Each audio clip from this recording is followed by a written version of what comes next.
හරි දැන් අපි බලමු මේ ගනුදෙනු කොහොමද ලේසියෙන්ම දෙස්ස සරහනකට දාන්න කියලා. හරිද? ඔය තමයි 10 වසර ළමයිනේ. ඉතින් ඔය තමයි පොඩි. ඒ නිසා මේ chart එක බල බල අපි මේක හදමු. හරිද? මං කියලා දෙන්නම්. මෙන්න මෙහෙමයි. දැන් ඔයාලා හිතන්න මේක වත්කම් වගකීම් හිමිකම් ආදායම් වියදම්. ඔයාලා කතා කරානේ. එතන වත්කමයි වියදමයි බලන්නේ. වත්කම් වැඩිවීම හර. වත්කම් වැඩිවීම හර. වියදම් වැඩිවීමත් හර. වියදම් වැඩිවීමත් හර. අනිත් පැත්ත බලන්න. වත්කමක් අඩු වුණොත් මොකද්ද? බැර. වියදමක් අඩු වුණොත් ඒත් බැර. ඒ කියන්නේ වත්කම වියදමත් එක වගේ නේද? ඒ දෙකම වැඩි වුණොත් හර අඩු වුණොත් බැර. එතන මේ තුන් දෙනා වගකීම් හිමිකම් ආදායම් ඒ කට්ටියත් වැඩිවීම බැර බැර බැර. ඒ කට්ටිය වැඩිවීම බැර. ඒ කට්ටිය වෙනයි. ඒ කට්ටිය අඩුවීම හර හර හර. දෙක මේ දෙන්න එක වගේ. මේ මැද තුන් දෙනා එක වගේ. දැක්කද chart එක මේ? වත්කම් වැඩිවීම හර වත්කම් අඩුවීම බැර. වියදමොත් වැඩිවීම හර අඩුවීම බැර. මේ උඩ දෙන්න උඩ එක්කයි යට එක්කයි එක වගේනේ. මේ මැද තුන් දෙනාත් එක වගේ. ඒ කට්ටිය. දැන් අපි බලමු ඒක ඔළුවේ තියාගෙන මේ ගන්න ටික හදන්න. හරිද? බලන්න ෆස්ට් එක. අයිතිකරු ව්‍යාපාරයට මුදල් යෙදුව ලක්ෂයක්. අයිතිකරු සල්ලි දාලා ව්‍යාපාරයට. සල්ලි කියන්නේ මොකද්ද? දැන් දාලා තියෙන සල්ලිනේ මුදල්නේ. මුදල් කියන්නේ වත්කමක්. ඒගොල්ලෝ දන්නවා. මුදල් කියන්නේ වත්කමක්. වත්කම් ලක්ෂයක් වැඩි වුණානේ දැන් කියන්නේ දැන්. මුදල් කියන්නේ මොකද්ද? වත්කමක්. ඔන්න වත්කම් වැඩිවීම හර. වත්කම් වැඩිවීම හර. ඔය chart එකේ තියෙන්නේ. ඉතින් ඔයාලා වෙන මුකුත් හිතන්න එපා. මුදල් යෙදුවා නම් වත්කම් වැඩි වෙනවා නම් කෙලින්ම ලියන්න මුදල් හර. ඔන්න මුදල් ගිණුම හර. මුදල් ගිණුම හර කීයක්ද දාලා තියෙන්නේ? ලක්ෂයක්. ඔන්න ලක්ෂ දැම්මා. මේ ලක්ෂ කවුද දුන්නේ? අයිතිකාරයා නේද? අයිතිකාරයා කියන්නේ හිමිකම. මම ඔයාලා කලින් කිව්වනේ. ඉතින් හිමිකම කියලා ලිව්වෙත් කැතයි. ඉතින් මම හිතනවා හිමිකමයි ප්‍රාර්ථනයයි දෙකම සමාන පද. හරිද? ඉතින් මෙතන මම දන්නා ප්‍රාර්ථනය කියලා. බලන්න ඉස්සම හිමිකම හිමිකමක් වැඩි වෙලා තියෙන අයිතිවසල් දාපු නිසා ඉතින් හිමිකමක් වැඩි වෙන මොකද මේ හිමිකම් වැඩිවීම බැර. හිමිකම් වැඩිවීම බැර. එහෙනම් ප්‍රාර්ථනය වැඩිවීම බැර.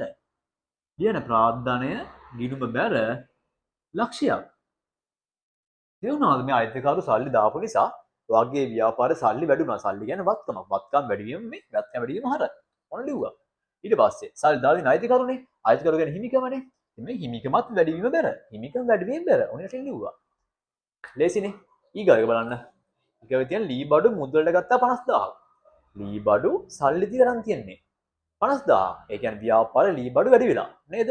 ලී බඩු වැඩි වෙනවා කියන්නේ වත්කමක් වැඩි වෙනවනේ. ඔයාලා දන්නා ලී බඩු කියන වත්කමක් ව්‍යාපාරේ. ඉතින් වත්කම් වැඩිවීම හර. ඒ කියන්නේ ලී බඩු වැඩිවීමත් හර. ලී බඩු වැඩිවීම හර. ඉතින් ලියන්න ලී බඩු වැඩිවීම හරනේ. ඔන්න ලී බඩු හර. කීයක්ද ඇවිල්ලා තියන්නේ? රුපියල් 50000ක. කෙලින්ම ලියන්න 50000ක්. ඔන්න පළවෙනි පාර්ට් එක හරි. රුපියල් 50000ක ලී බඩුව අපිට ආවා. කිසි ප්‍රශ්නයක් නැහැ. මේ ලී බඩුව ආවේ මොනවද දීලාද?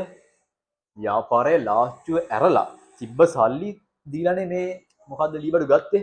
ඉතින් අපි සල්ලි දුන්න කියන්නේ ව්‍යාපාර සල්ලි අඩු වෙනවනේ. ඉතින් සල්ලි අඩු වෙනවා කියන්නේ වත්කමක් අඩු වෙනවා. බලන්න වත්කම් අඩු වෙන්නේ මොකද්ද කියලා. වත්කම් මෙන්න වත්කම් අඩු වීම බැර. වත්කම් අඩු වෙලා. කියන බැර.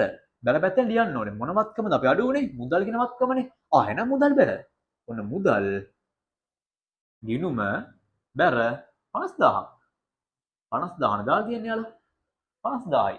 දැක්කද? දැන් අපි බලමු ඊයව දෙක. මම මේක මකන හොඳේ. මම ඔයාලට වෙනම ආයේ ගන්න හද දෙන්නම් ලේසි එකක්. මේක නිකන් ඔයාලට අයිටි එකක් ගන්න විතරයි. ඊට පස්සේ තුන්වෙනි එක විදුලි වියදම් ගෙවුවා 3000ක්. විදුලි කියන්නේ මොකද්ද? වියදමන්නේ.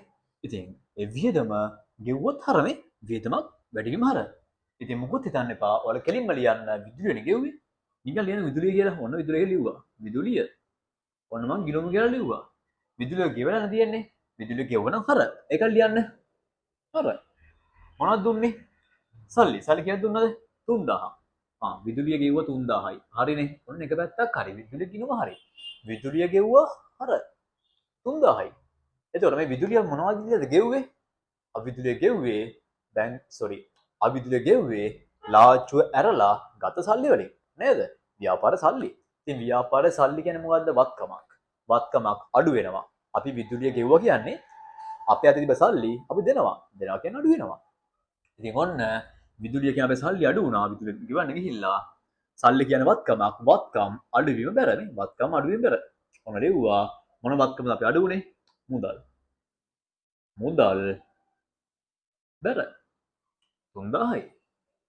හරිම ලේසි. දැක්කද? දැන් හතරවෙනි එක බලන්න. ඒක ටිකක් අමාරු නෑ. ඒක වෙනස්. මම ඔයාලට කලින් කිව්වා කොමස් අමාරු නෑ. හරිම ලේසි. චුට්ටක් වෙනස්. මේ බලන්න මේ 60000ක බැංකු ණය ගෙවීමේදී කියන්නේ 60000ක බැංකු ණය ගෙවනවා අවුලක් නෑ. හරිද? ගෙවීමේදී කියන බලන්න. එහි ඇතුළත් වුණේ 10000යි. කියන්නේ 60000ක් ගෙවද්දී ඒ 60000 ඇතුලේ මේ ඇතුළත් 60000 ඇතුලේ රුපියල් 10000ක් තියෙනවා පොලිය විදිහට. ඉතින් 60000න් 10000 කඩුනම කීයද? 50000යිනේ. ඉතින් ඇත්තටම බැංකු ණය ගෙවලා තියෙන කීයද? මේ 60000 ඇතුලේ 10000ක් තියෙනවා නම් පොලිය විදිහට ඇත්තටම ගෙවලා තියෙන්නේ 50000යි බැංකු ණය. බලන්න නේද? ඒ ලියන්න බැංකු ණයක් ගෙවලා 50000ක එනවා. ඔන්න ලියන්න බැංකු ණය. බැංකු ණය කියන්නේ මොකද්ද? වගකීමක්. ඔන්න වගකීමක් අපි ගෙවන්න තිබ්බ දෙයක් නේ තව අඩු උනේ. ඒ කියන්නේ වගකීම අඩු වෙනවා. වගකීම් අඩුවීම මොකද්ද? වගකීම් අඩුවීම හර. දැන් බැංකු ණය අඩුවීම හර. ඔන්න ලිව්වා බැංකු ණය ගිණුම අඩු වෙනවා හර. බැංකු ණය ගිණුම හර 50000යි. එතකොට මේ 10000 මොකද්ද? 10000 පොලියනේ. පොලිය කියන්නේ මම එදා කිව්වා පොලිය කියන්නේ වියදමක්. වියදමක් ගෙවුවොත් මොකද්ද හරනේ? වියදම වැඩි වීම හර. ලියන්න එකත්. අපි ලියමු බැංකු ණය පොලිය කියලා. ලස්සනයි නේද? බැංකු ණය පොලි හර 10000යි. හරි. දැන් මේ 50000ක බැංකු ණයක් ගෙවලා තියෙනවා. තව 10000ක පොලියකුත් ගෙවලා තියෙනවා. එතකොට එකතුව කීයද? 60000යි. ඒ 60000 ගෙවුවේ මොනවද දිලද? අපේ ලාච්චුවේ තිබ්බ සල්ලි දිලා නේද ගෙව්වේ. ඉතින් ලාච්චුවේ සල්ලි රුපියල් 60000ක් අඩු වෙනවා අපට. සල්ලි අඩු වෙනවා කියන්නේ වත්කමක් අඩු වෙනවා. බලන්න මේ වත්කමක් අඩු වෙන මොකද්ද මේ? වත්කම් අඩුවීම බැර. වත්කම් අඩුවීම බැර. මොන වත්කමද අඩු වෙන්නේ? සල්ලි, මුදල්. ඔන්න මුදල් අඩු වෙනවා කියන්නේ අපි. මුදල් ගිණුම බැර 60000යි. දැක්කද මේක හරිම ලේසි. මම වර්තා ගණන් 10ක් දෙන්නම්. ඒ 10 මට සටස් කරලා හදන්න වල දැන් පොඩි ළමයිනේ. පොඩි ළමයි නිසා මෙන්න මේ chart එක බල බල හදන්න. හරිද? මම ඔයාලා මේවා ඉස්සරහට print කරලා short note කරලා ඔක්කොම දෙනවා. දැන්ට මේක බල බල හදන්නකෝ.